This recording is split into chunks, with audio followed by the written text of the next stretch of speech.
What it do, T Squad? It's me, Keisha, and I'm here with this week's All Tea, All Shade, Belle Collective, Season 4, Episode 3 review.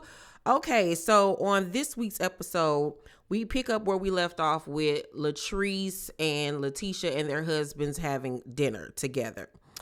And Latrice tells Tisha that her perception of her has changed ever since she told her that, you know, she didn't like the way she acted at her brunch. And when she confronted her on saying that the girls are just her coworkers. And this is my issue with Latrice is Latrice can't never take a responsibility or accountability for the things that she does that may offend somebody or hurt somebody. So even if you don't think that you did anything wrong in either of those cases, but I do believe that she was wrong when she said that these girls ain't nothing but my coworkers, because she was talking about Tisha too. You still affected her and hurt her feelings. So just acknowledge that. You know what I'm saying? And she just wanted them people to me that don't want nobody to tell her when she wrong. Like, I feel like she's one of those people that if you tell me I'm wrong, then you a hater, or this, that, and the third, or you really don't like me, or you ain't my friend. And it's just like, girl, no, grow up. So Tisha says that the video of her saying they were just her coworkers did bother her, which it would bother me if me and you supposed to be better than that. And that she can't have her out here looking crazy when I'm out here defending you and our friendship, and then you turn around and do stuff like this. So Tisha feels like she has to hold her accountable like she does everybody else in the group. And that's fair. But Tisha just as messy as everybody else on this show, and somebody needs to hold her accountable. Catch. So Latrice was like, I feel like as a grown A woman, can't nobody hold me accountable because my actions are my actions. And this goes back to what I said. She don't think that she wrong about nothing, and can't nobody tell her nothing. And that's her problem. And Tisha was like, when you say my actions are my actions, like you don't give a D if you hurt me. She don't. She really don't. And she was like, dang, were you hurt that I said that in the interview? Well, I did offend the people at Tisha's brunch. And Latrice was like, I'll take accountability for that. And then she says she takes accountability for hurting her feelings, but then 2 seconds later backtracks and stands on the comments that she made about the 9-to-5 job. It's just like, whatever at this point. Whatever. So I'll say this before I continue. I do feel like, yes, she probably did offend some people with the 9-to-5 comment. You got to be careful what you say in those types of settings. But like I told y'all, I watched the whole entire speech, and I didn't think that the speech was bad at all. So Latrice in her confession talking about some that she not giving me all the energy she gave me in her office. So maybe she said, oh my God, me lying on my friend is something I shouldn't do. So I think she's coming to her senses. Once again, Latrice don't think that she did anything wrong. She think that Tisha is in the wrong for coming into her and telling her, hey, this bothered me and this hurt my feelings. Like, this girl is a definition of a narcissist. Like, I can't wait to see this reunion, child. So Gucci daughter D is now working for Letitia at her office, and they sit down with one of Tisha's former employees and plan Tisha's pamphlet launch. And I say pamphlet because that is not a book. That is not a novella. That's like a short story. And y'all know I take offense to stuff like that because this is how I make my living as a writer, a real true writer, critically acclaimed author with over 30 novels, 30 best-selling novels. Like, I do this for a living. I'm that girl.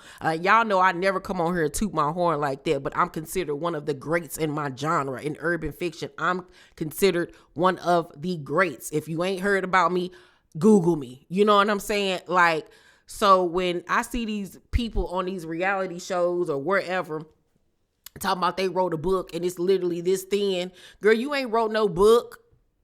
You wrote an essay. That ain't no book, girl. That is a pamphlet.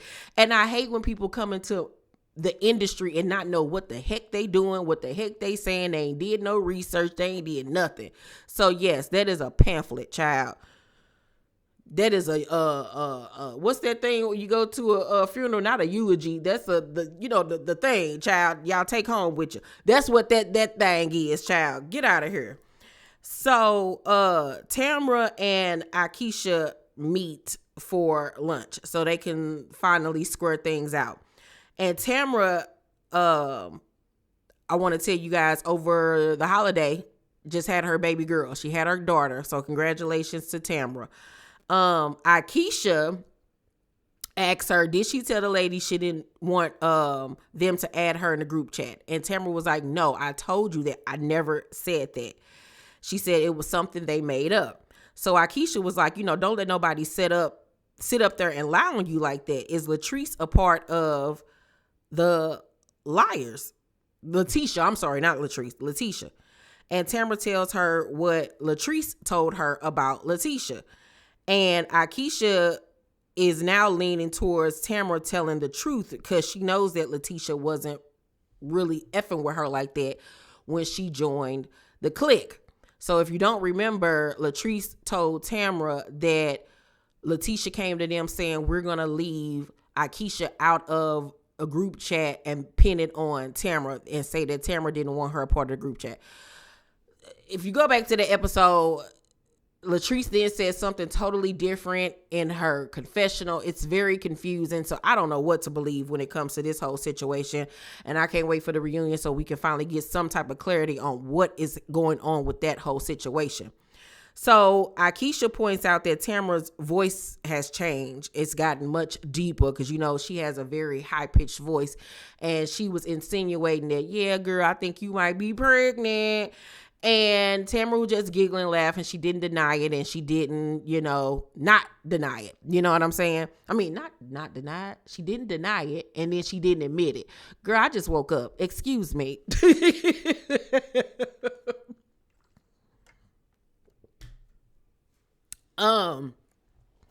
So I just can't wait to get more clarity on this text situation, child, because I don't even know what to believe. So Tisha has her couples night where she launches her pamphlet, her brochure, and Latrice comes to support her and Cliff. And Cliff asks, what is this book about? And she was like, it's about side chicks is winning. And Cliff was like, if they winning, that mean the wife losing. And Latrice was like, well, I guess in her case, she losing then, honey. Because that's all Latrice do is tuck that hair and shimmy and blink. Like she is going to combust one day. So Tamra comes and she brings Josh. And I had just mentioned Josh on last week's episode. And we ain't seen Josh this season. I guess they ain't friends no more, Josh and Latrice. And Tisha arrives, honey, with Glenn. They walk in, child, and Glenn up here looking like 2023 Shaft. Jesus Christ almighty. Like, the outfit was kind of cute on him, but it's just like, girl, what? I just cannot with them. It was just funny to be, child, because you could tell them they wasn't so fresh and so clean. So as Letitia's doing her little speech or whatever, Marie walks in late. And Latrice gonna tell me, so once again, Marie arrived late looking like a Christmas ornament. And she did, because that outfit was a mess. So Tisha announces her pamphlet, child, Why Side Chicks Are Winning, and says that, the book is not about that. It's about love and marriage and how things can go wrong in marriage and all of this stuff. And to me, it was all over the place. It really was all over the place. That excerpt that she wrote, it was like she wrote it from her perspective and Glenn's perspective, which is wrong. Like, oh God, she needed a professional to help her with this. Glenn didn't get up, child, and decide that he about to do a rap for her. And I just don't know what I did in life that God would make me have to sit through that. Like, I'm a praying Christian woman. I don't bother nobody.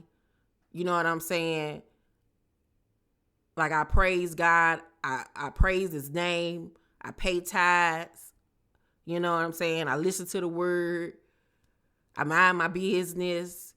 So why on God's green earth would this man get up there and rap? And we have to watch this next week. We have to literally watch with secondhand embarrassment of him embarrassing himself. Not only in front of all of those people, but the world. It's not fair. It's not fair. It really isn't. Overall, I'm going to give this week's episode of Belle Collective a C+. A C+. It was more like a filler episode for me, honestly. But y'all let me know what y'all thought about the episode down below in the comment section. Make sure to thumbs up this video, like, and subscribe, and hit that notification bell button. If you haven't been watching my Exposing Diddy series, I have 4 videos up right now. 4, I believe. I have another one dropping Tuesday, so be on the lookout. I'm just getting started, okay? So make sure y'all tune into my Exposing Diddy series. I have a full playlist called Exposing Diddy, okay? I love you guys, and I will see you on the next video. Bye.